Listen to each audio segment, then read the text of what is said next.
Hai, Shalom semua. Selamat datang ke program Rhapsody of Reality TNI Malaysia. Hari ini, saya akan berkongsikan firman Tuhan yang bertajuk Orang Kudus yang Bekerja. Dan dialah yang sudah mengangkat sesetengah orang menjadi rasul-rasul dan sesetengah menjadi nabi-nabi dan sesetengah menjadi pemberita Injil dan sesetengah menjadi gembala dan pengajar-pengajar untuk memperlengkapi orang kudus bagi pekerjaan pelayanan.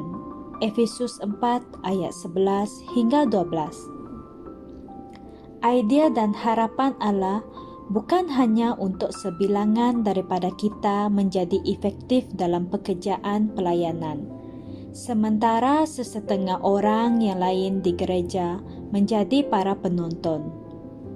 Pekerjaan pelayanan adalah untuk semua orang Kristian. Alkitab mengatakan dalam 2 Korintus 5 ayat 18, dan segala sesuatu berasal dari Allah yang melalui Yesus Kristus telah mendamaikan kita dengan dirinya sendiri dan telah memberikan pelayanan pendamaian itu kepada kami. Perhatikan ayat yang digariskan. Allah telah memberikan pelayanan pendamaian itu kepada kita, dan bukan hanya kepada para rasul, nabi, pengajar, pemberita Injil, dan gembala. Tiada sesiapa pun yang tertinggal dari pelayanan ini. Tujuannya mengajar firman-Nya kepada kita adalah untuk kita bertumbuh agar kita dapat menjalani kehidupan kerajaan, untuk menguasai dunia ini dan membangunkan kebenarannya di bumi dan di dalam hati manusia. Ketika kita menjalankan pekerjaan pelayanan, dunia ini akan merasa kagum dengan kehidupan kemuliaan, kejayaan, kemenangan dan kemakmuran yang dipancarkan dari diri kita. Ini kerana kita adalah duta besarnya. Kita adalah terang di tengah-tengah kegelapan. Inilah masanya bagi orang di sekeliling kamu yang tidak memiliki kehidupan ilahi untuk tertanya-tanya sama ada kamu ialah seorang malaikat apabila kamu memberitakan Injil kepada mereka dengan manifestasi kuasa yang luar biasa. Begitulah cara mereka melihat Stefanus pada zaman Alkitab dahulu. Baca Kisah Para Rasul 6 ayat 15. Dalam ayat Injil yang kelima dari kitab yang sama, Kisah Para Rasul 6 ayat 5, Alkitab mengatakan bahawa Stefanus ialah seorang yang penuh beriman dan dipenuhi dengan Roh Kudus. Dia bukan seorang rasul, malah bukan seorang nabi. Dia telah dijadikan sebagai penolong jemaah pada awal zaman gereja oleh kerana dia dipenuhi dengan iman, kuasa dan kebijaksanaan Tuhan. Inilah waktumu untuk bersinar dengan terang Injil, membawa orang ke dalam kerajaan Allah.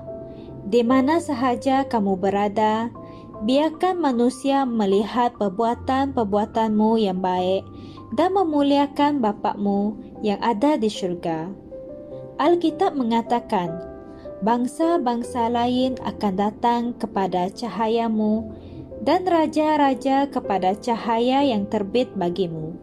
Yesaya 60 ayat 3. Dalam arti kata lain, ketika kamu memperlihatkan Kristus di setiap tempat, dengan membawa kebenaran Injilnya yang mulia, mereka akan berpaling dari kegelapan kepada terang dan dari kuasa syaitan kepada Tuhan. Haleluya! Mari kita bersama membuat pengakuan. Aku adalah duta besar Kristus, pembawa kebenarannya dan penyampai kehidupan yang kekal.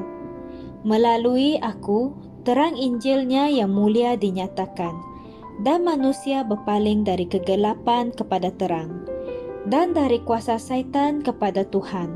Haleluya! Untuk renungan tambahan, Kalian boleh membaca di Kolosi 4 ayat 12, Kolosi 4 ayat 17, Efesus 2 ayat 10, dan 1 Petrus 2 ayat 9. Sekian sampai di sini sahaja perkongsian saya pada hari ini.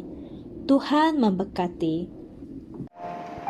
Kami percaya saudara-saudari semua telah diberkati dengan perkongsian firman dari Rhapsody Reality. Bagi sesiapa yang ingin menjadikan Yesus Kristus sebagai Tuhan dalam kehidupanmu, kamu boleh mengucapkan doa ini bersama dengan saya. Ya Tuhan Allah, aku mempercayai Yesus Kristus, Anak Allah yang hidup dengan sepenuh hatiku. Aku percaya Dia telah mati untukku dan Allah telah membangkitkan Dia dari kematian. Aku percaya Dia hidup hari ini. Aku mengaku dengan mulutku bahwa Yesus Kristus adalah Tuhan dalam hidupku mulai dari hari ini. Melalui Dia dan di dalam nama-Nya, aku mempunyai kehidupan yang kekal. Aku telah dilahirkan semula. Terima kasih Allah kerana menyelamatkan jiwaku. Aku sekarang adalah anak Allah. Haleluya.